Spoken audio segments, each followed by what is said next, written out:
Welcome back to our YouTube channel. Today our topic is standing और stationary wave. आज आपका topic है standing और स्टेशनरी वेव। स्टैंडिंग और स्टेशनरी वेव क्या होती है? इसी स्टैंडिंग वेव का दूसरा नाम जो है वो स्टेशनरी वेव है।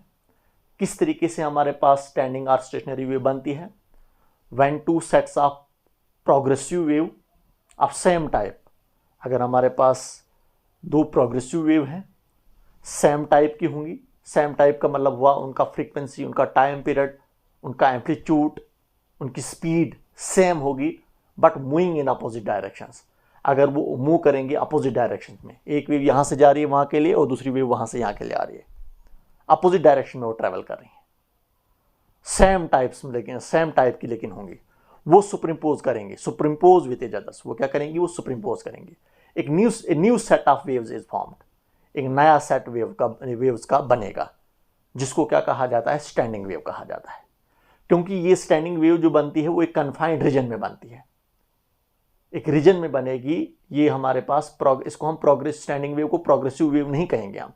ये कन्फाइंड रीजन में होगी, वो उससे आगे ऑनवर्ड मोशन में, ऑनवर्ड डायरेक्शन में नहीं जाएगी। एक रीजन में है, उसी रीजन में आपको ये वेव मिलेगी, तभी जाकर इसको हम बोलते हैं स्टैंडिंग वेव कहते हैं या स्टेशनरी वेव कहते हैं, क्योंकि ये आपको एक पर्टिकुलर रीजन में मिलेगी।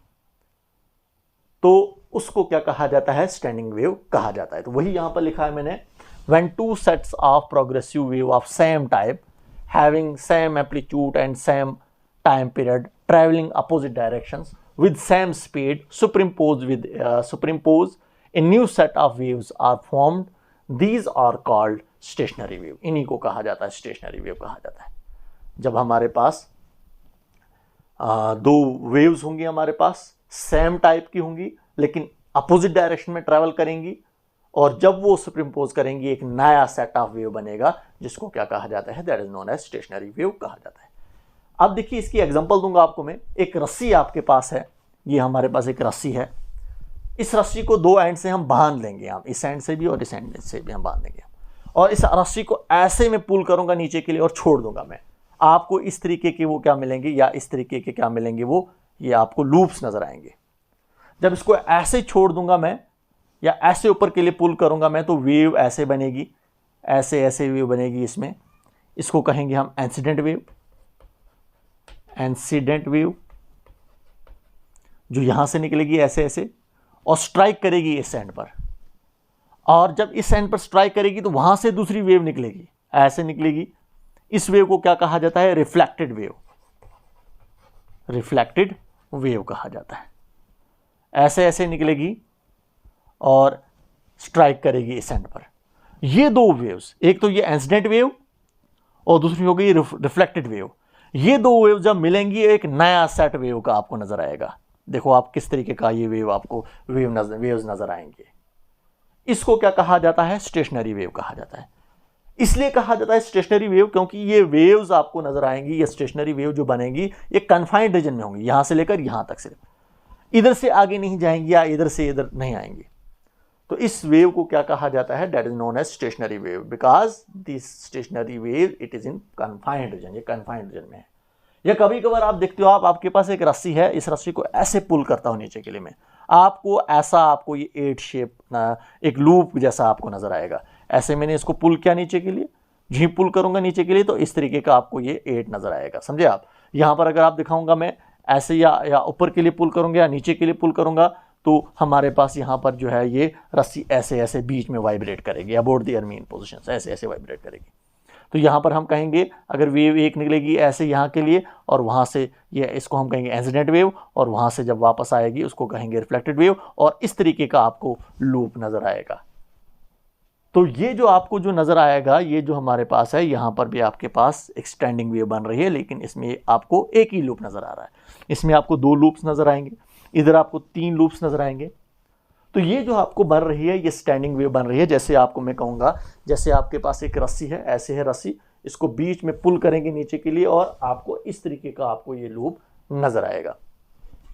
इसमें देखिए हमारे पास इस रस्सी में अगर ये वाले पॉइंट्स ले लेंगे हम, ये वाले पॉइंट्स ले लेंगे, यहाँ बीच में ले लेंगे, तो यहाँ पर ये वाला पॉइंट जो हमारे पास रस्सी का ये पार्टिकल जो है ये वाइब्रेट करेगा अबाउट द मीन पोजीशंस, और ये मैक्सिमम एम्पलीट्यूड पर वाइब्रेट करेगा। मैक्सिमम एम्पलीट्यूड पर ऊपर भी जाएगा और नीचे भी जाएगा। लेकिन जो पार्टिकल यहां पर बंधा हो, जो हमारे पास रस्सी का ये पार्टिकल जो इस एंड के साथ बंधा हुआ है यहां पर या यहां पर, रस्सी का ये पार्टिकल वाइब्रेट नहीं करेगा। ये रस्सी का ये पार्टिकल जो होगा ये परमानेंटली रेस्ट में होगा, ये वाला या ये वाला।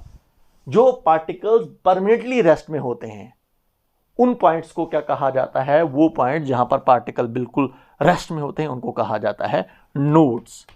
उनको क्या कहा जाता है, नोड। और जहां वो पॉइंट्स जहां पर पार्टिकल वाइब्रेट करते हैं अबाउट देयर मेन पोजीशंस और मैक्सिमम एम्पलीट्यूड पर चले जाते हैं, और इस पोजीशंस को क्या कहा जाता है, एंटी नोड कहा जाता है, एंटी नोड्स। तो यहां पर आपको देख रहे हो आप, ये वो वाली पोजीशन है जहां पर हमें एंटी नोड मिलेगा, और ये वाली पोजीशन और ये वाली पोजीशन आपको जो मिलेगा वो नोड वाली पोजीशन मिलेगा। यहां पर और यहां पर रस्सी का पार्टिकल जो होता है वो बिल्कुल ही रेस्ट में होता है, इनको नोड्स कहा जाता है, यहां पर और यहां पर। और जहां पर पार्टिकल जो होता है हमारे पास वाइब्रेट करता है अबाउट देयर मीन पोजीशन और मैक्सिमम एम्पलीट्यूड अटेंड करता है, इनको क्या कहा जाता है, that is known as antinode कहा जाता है। तो ये हुआ मैंने एक लूप वाला। यहां पर आप दो लूप वाले देख सकते हैं। तो यहां पर भी अगर दिखाऊंगा मैं, ये वाली पोजीशन यहां पर हमारे पास है या यहां पर हमारे पास पोजीशन है, ये एंटी नोड वाली पोजीशन है, और यहां पर आपको जो मिलेगा वो नोड्स मिलेंगे। इसी तरीके से यहां पर हम कहेंगे यहां पर भी हमारे पास रस्सी परमानेंटली रेस्ट में होगी, यहां पर नोड, यहां पर नोड, यहां पर नोड आपको मिलेगा, नोड मिलेगा, यहां पर मिलेगा, यहां पर भी आपको नोड मिलेगा, यहां पर भी आपको नोड मिलेगा, और बीच में यहां पर आपको एंटी नोड मिलेगा, क्योंकि यहां पर हमारे पास रस्सी का पार्टिकल जो है वाइब्रेट करेगा अबाउट देयर मीन पोजीशन और मैक्सिमम डिस्प्लेसमेंट होगी और मैक्सिमम एम्पलीट्यूड अटेंड करेगा, और ये हमारे पास कौन सी पोजीशन होती है, ये एंटी नोड वाली पोजीशंस होती है। तो ये मैंने आपको कहा कि किस तरीके से, आप देखिए ये जो हमारे पास वेव बन रही है ये कन्फाइंड रीजन में बन रही है। एक एंड ये है और दूसरा एंड ये है, इसी एंड में हमारे पास ये वेव्स बन रही हैं। ये एक एंड ये है और एक एंड ये है, इसी रीजन में हमारे पास ये वेव्स बन रही हैं, इसीलिए इनको क्या कहा जाता है, स्टेशनरी वेव कहा जाता है। अब देखिए इसी के कुछ पॉइंट्स को हम देखेंगे, हम जिसको मैंने एक पॉइंट्स में लिखा है, जिसको मैंने एक कैरेक्टरिस्टिक्स ही कहेंगे हम स्टेशनरी वेव्स की। पहला कैरेक्टरिस्टिक्स हमारे पास क्या है, द डिस्टर्बेंस, क्योंकि वेव आपको पता ही है डिस्टर्बेंस होता है। The disturbance is confined in a particular region. Disturbance जो हमारे पास जो है वो एक कन्फाइंड हमारे पास एक पर्टिकुलर रीजन में हमारे पास है, confined in a particular region. Disturbance क्या का मतलब ये हुआ कि स्टेशनरी वेव जो हमारे पास जो है वो एक कन्फाइंड पर्टिकुलर रीजन में है, यहां से लेकर यहां तक हमारे पास जो है वो आपको ये स्टेशनरी वेव मिल रही है। कन्फाइंड रीजन में हमारे पास क्या है, ये स्टेशनरी वेव हमें जो है वो मिल रही है। इसके बाद आपके पास दूसरा पॉइंट है, total energy associated with stationary wave is twice of each incident wave and reflected wave. जो टोटल एनर्जी अब हमारे पास जो वेव की होगी, इस स्टेशनरी वेव की जो टोटल एनर्जी जो होगी वो ये जो हमारे पास इंसिडेंट वेव या रिफ्लेक्टेड वेव के डबल होगी, ट्वाइस होगी। या आपके पास इंसिडेंट वेव है और यहां से आ रही है आपके पास रिफ्लेक्टेड वेव आ रही है, तो जो आपके पास स्टेशनरी वेव है, जो हमारे पास यहां पर स्टेशनरी वेव अब बनी, जिसको हम स्टैंडिंग वेव भी कहेंगे हम, वो उसकी एनर्जी जो होगी वो डबल होगी। किसके डबल होगी, या तो इंसिडेंट वेव के डबल होगी या रिफ्लेक्टेड वेव के डबल होगी। इसके बाद तीसरा पॉइंट यहां पर लिखा है मैंने, points which are permanently at rest known as nodes and the points which vibrate about their mean positions with maximum amplitude known as antinodes। जो अभी मैंने कहा, वो पॉइंट्स जो परमानेंटली रेस्ट में होते हैं उनको कहा जाता है नोड्स, और वो पॉइंट्स जो हमारे पास क्या होते हैं, वाइब्रेट करते हैं अबाउट देयर मीन पोजीशन और मैक्सिमम एम्पलीट्यूड पर चले जाते हैं, उन पोजीशंस को क्या कहा जाता है, उन पॉइंट्स को कहा जाता है एंटी नोड्स कहा जाता है। इसके बाद नेक्स्ट पॉइंट हमारे पास जो है, distance between two consecutive nodes are antinodes. जैसे हमारे पास एक नोड यहां पर है, दूसरा नोड यहां पर है, यहां हम कहेंगे एक नोड यहां पर है, दूसरा नोड यहां पर है। दो कंसेक्यूटिव नोड्स के बीच में जो डिस्टेंस होता है वो कितना होता है, दैट इज लैम्डा बाय 2 के इक्वल होता है। लैम्डा क्या है, वेवलेंथ है, हाफ ऑफ वेवलेंथ के इक्वल होता है। या दो कंसेक्यूटिव एंटी नोड्स के बीच में, एक एंटी नोड यहां पर है, दूसरा एंटी नोड यहां पर है, दो एंटी नोड्स के बीच का जो डिस्टेंस होता है वो कितना होता है, वो लैम्डा बाय 2 होता है। यहां पर भी हम कहेंगे दो नोड्स के बीच में, दो नोड्स, एक नोड यहां पर है, दूसरा नोड कंजेक्टिव, जो साथ साथ में नोड्स हैं, दो कंजेक्टिव नोड्स के बीच में जो डिस्टेंस है वो कितना है, λ/2, और दो कंजेक्टिव एंटीनोड्स के बीच में, ये एंटीनोड एक यहां पर है, एक एंटीनोड यहां पर, इनके बीच में जो डिस्टेंस है वो कितना है, वो वो भी λ/2 के ही इक्वल होता है। दो कंजेक्टिव साथ साथ में जो कंजेक्टिव नोड्स हैं या दो कंजेक्टिव एंटीनोड्स हैं, उनके बीच में जो डिस्टेंस होता है वो कितना होता है, वो λ/2 के इक्वल होता है। या हम कहेंगे एक नोड यहां पर हमारे पास ये एंटीनोड और नोड के बीच में जो डिस्टेंस होता है, एंटीनोड और नोड के बीच में जो डिस्टेंस होता है वो λ/4 होता है। एंटीनोड और नोड, यहां हम कहेंगे हम एंटीनोड और नोड के बीच में जो डिस्टेंस होता है वो कितना होता है, वो λ/4 होता है। इसके बाद नेक्स्ट पॉइंट हमारे पास क्या है, नेक्स्ट पॉइंट हमारे पास है all particles except at node vibrate about their mean positions executing SHM, simple harmonic motions। Nodes पर जितने पार्टिकल, जो नोड्स पर हमारे पास पार्टिकल होते हैं, इनके अलावा जितने भी पार्टिकल्स हमारे पास हैं वो वाइब्रेट करते हैं अबाउट देयर मीन पोजीशन। ये पार्टिकल भी ऐसे ऐसे वाइब्रेट करेगा, ये वाला भी, हर एक पार्टिकल। लेकिन जो नोड्स पर हमारे पास पार्टिकल होते हैं वो परमानेंटली एट रेस्ट में होते हैं, वो वाइब्रेट नहीं करते हैं अबाउट देयर मीन पोजीशन। बाकी नोड्स के अलावा जितने भी पार्टिकल्स आपको यहां से लेकर यहां तक मिलेंगे वो वाइब्रेट करेंगे अबाउट देयर मीन पोजीशंस, और उनका मोशंस कौन सा होगा, SHM, सिंपल हार्मोनिक मोशन होगा। इसके बाद amplitude of vibrating particles varies from 0 to maximum. जितने भी पार्टिकल, जैसे ये वाला पार्टिकल वाइब्रेट कर रहा है, ये वाला पार्टिकल वाइब्रेट कर रहा है, हर एक पार्टिकल वाइब्रेट कर रहा है।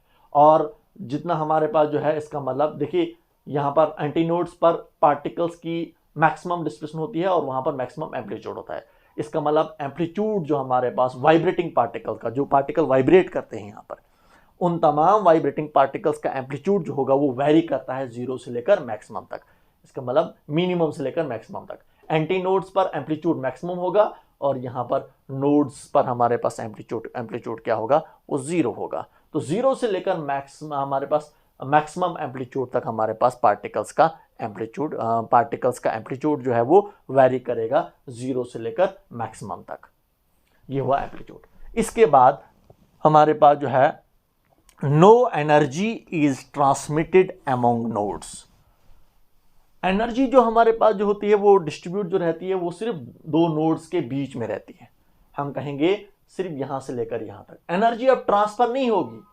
एक हमारे पास हम कहेंगे अब यहां से हमारे पास दूसरे नोड्स में हमारे पास एनर्जी ट्रांसफर होगी। एनर्जी जो रहती है यहां पर स्टेशनरी वेव्स में वो सिर्फ दो कंजेक्टिव नोड्स के बीच में रहती है। जहां पर हमारे पास स्टेशनरी वेव होती है यहीं पर हमारे पास एनर्जी रहेगी। अब एनर्जी ट्रांसफर नहीं होगी, यहां से आगे नहीं जाएगी, सिर्फ दो नोड्स के बीच में रहेगी, इससे आगे एनर्जी नहीं जाएगी। तो ये हमारे पास टॉपिक था, that was your stationary wave. Stationery wave क्या होता है और उसकी हमने कुछ कैरेक्टरिस्टिक्स को हमने डिस्कस किया। Okay, goodbye, thank you.